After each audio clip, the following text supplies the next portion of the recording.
Selamat malam untuk para pendengar setia Behind the Red Doors. Dimanapun kalian berada, malam ini kita kembali mendengarkan kisah-kisah cerita yang tidak datang dari imajinasi, tapi dari pengalaman nyata.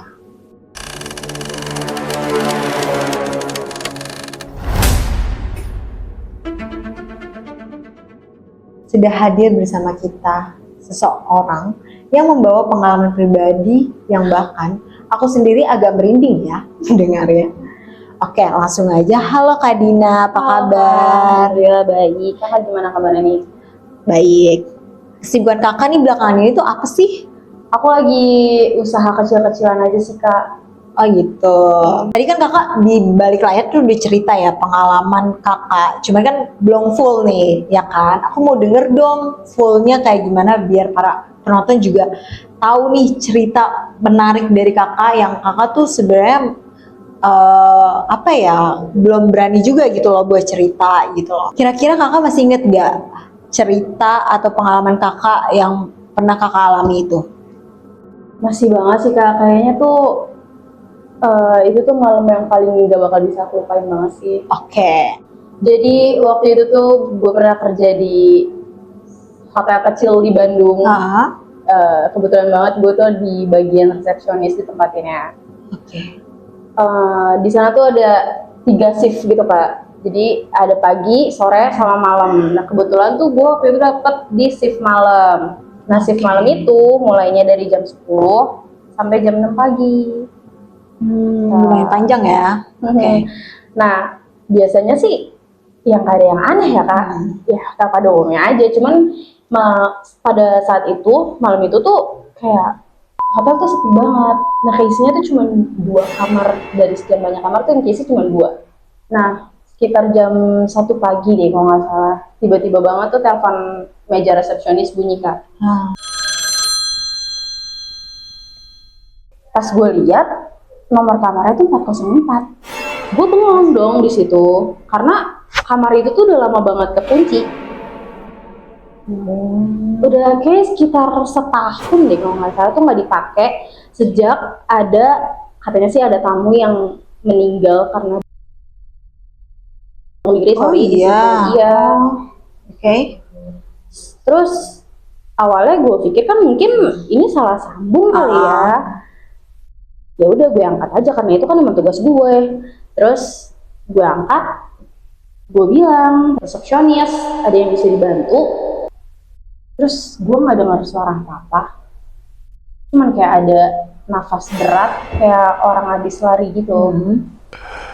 Terus tiba-tiba tuh ada suara perempuan yang bener-bener pelan banget, bahkan kayaknya kalau nggak didengerin secara paket tuh nggak kedengeran kak. Dia tuh bilang, oh aku tidak bisa keluar dari kamar ini. Serius kak? Sumpah. Sumpah aku merinding, serius deh. Terus? Akhirnya gue coba ngubungin satpam lewat intercom, tapi ternyata nggak bisa. Karena tuh kayak putus-putus, terus habis itu mati. Terus lampu di meja resepsionis pun juga tiba-tiba banget jadi kayak kedip-kedip gitu loh kan. Oke. Tapi cuma di meja aku aja tuh, di meja resepsionis itu aja. Nah akhirnya ya udah tanpa pikir panjang, gue ambil senter jalan ke lantai 4 sendirian karena emang waktu itu cuma gue sendiri di situ.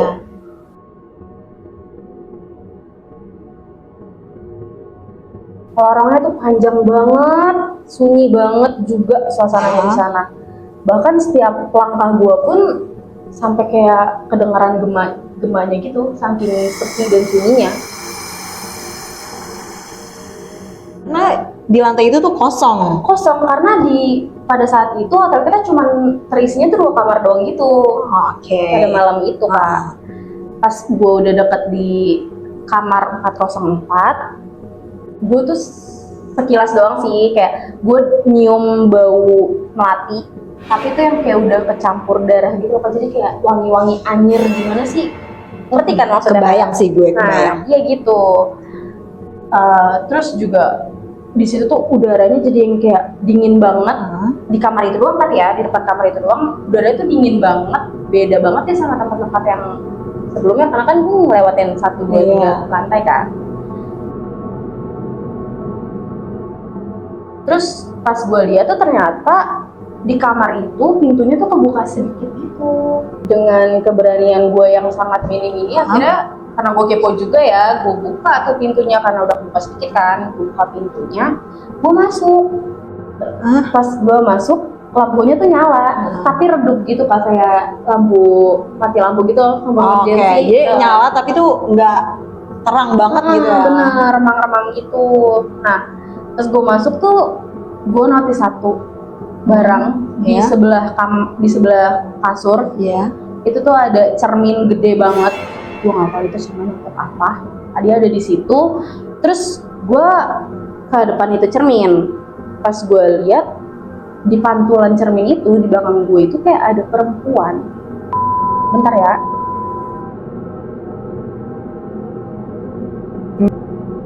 Nah di depan cermin itu gue sempat ngeliat ada pantulan seseorang duduk di lantai. Dia tuh rambutnya panjang banget, nutupin muka, bajunya tuh putih kotor lusuh gitu. Iya. Dia duduk nunduk, gak gerak sama sekali.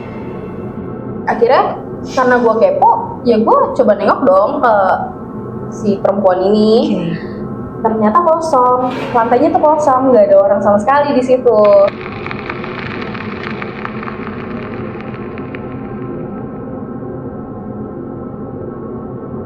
Karena gue kepo ya Kak, jadi ya udah gue coba tengok aja tuh ke arah lantai dan ternyata kosong.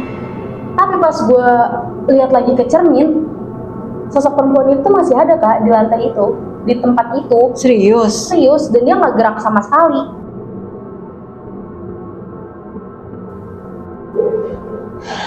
Gokil. Terus tiba-tiba banget telepon di kamar itu bunyi kenceng banget. Gue kaget kan, gue kaget banget. Tapi bodohnya gue tuh refleks ngangkat gagang telepon itu Kak. Gue ngangkat gagang telepon itu. Nah dari seberang telepon itu tuh ada suara yang sama kayak suara pas di meja resepsionis. Dia bilang, kamu udah datang ya, jangan matiin aku dulu. Kayak gitu. Ini suara cewek Kak? Iya sih, itu suara cewek, sama kayak yang pas di resepsionis gue angkat teleponnya itu. Oke. Habis itu setelah gue denger suara itu, semuanya tuh gelap banget Kak. Gue nggak ingat apa-apa. Terus pas gue sadar ternyata gue udah di satpam. Katanya, kata mereka sih, mereka nemuin gue pingsan di depan kamar 404. Tapi pintunya tuh kekunci dari dalam. Jadi mereka berusaha buat ngedobrak pintu 404 ini buat ngeluarin gue dari dalam.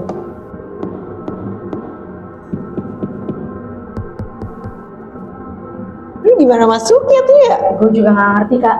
Oke. Nah besok paginya kamar 404 ini tuh dicek sama manajer gue.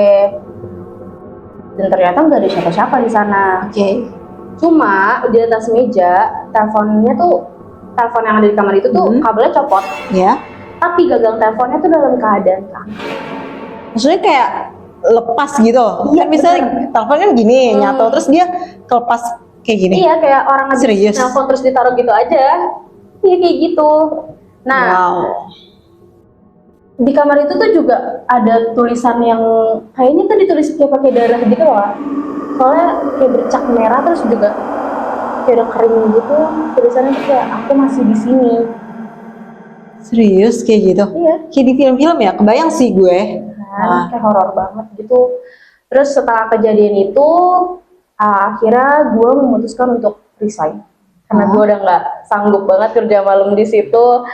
Tapi seminggu kemudian tuh manajer hotel gue nelfon gue.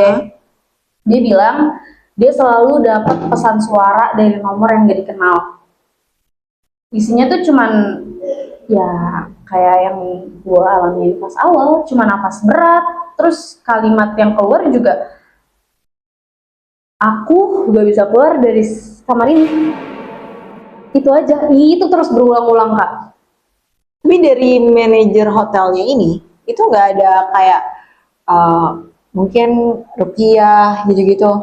Mungkin setelah kejadian itu, iya Kak, maksudnya setelah kejadian aku ini, mungkin iya kali ya Kak, mereka mengadakan rupiah atau pengajian. Karena kan berulang terus kan ya. Tadi kan aku bilang manajer aku selalu dapat Ah, hal-hal yang kayak gitu juga kan. Nah, pas dicek tuh sama manajer aku dan staff-staff resepsionis yang ada di sana, oke. itu tuh sama semua panggilannya tuh dari kamar 404. Serius.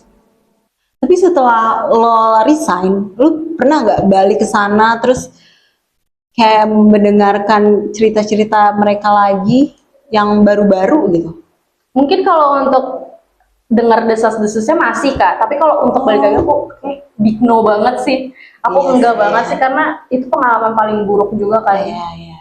Aku nggak mau balik ke sana. Terus aku juga kalau dengar cerita-cerita tuh masih suka dengar cerita-cerita dari teman aku yang masih kerja di sana gitu. Oke. Mereka tuh kalau malam sama telepon resepsionis masih suka bunyi, nomor kamar juga masih sama 404 gitu. Setelah gue dengar cerita lo yang tadi ya, gue tuh jadi nangkap tau. Kalau ternyata mereka itu minta tolong nggak ke semua orang yang mengerti dengan hal-hal mistis kayak gitu. Tapi ketika mereka punya kesempatan untuk minta tolong, ya mereka bakal nunjukin hal-hal yang kayak gitu loh. Ya. Oke, gue boleh nggak minta kesan pesan atau apa ya kata-kata lah ya buat para penonton nih. Di sini gue cuman sharing tentang pengalaman gue aja sih ya Kak. Itu terserah kalian mau percaya atau enggak. Semoga kalian nggak akan ngerasain apa yang gue rasain kayak yang tadi gue ceritain sih. Itu aja. Itu dia cerita dari Kak Dina dan makasih udah mau datang jauh-jauh ke studio untuk cerita pengalamannya. Oke, untuk kalian bisa banget sharing pengalaman mistis kalian di kolom komentar. Jangan lupa like, subscribe, dan nyalakan lonceng notifikasinya. Pantau terus sosial media kita di bawah ini. Sampai jumpa di cerita selanjutnya. Dan ingat, yang kalian dengar di balik pintu, jangan disebarkan ya. Behind the red doors.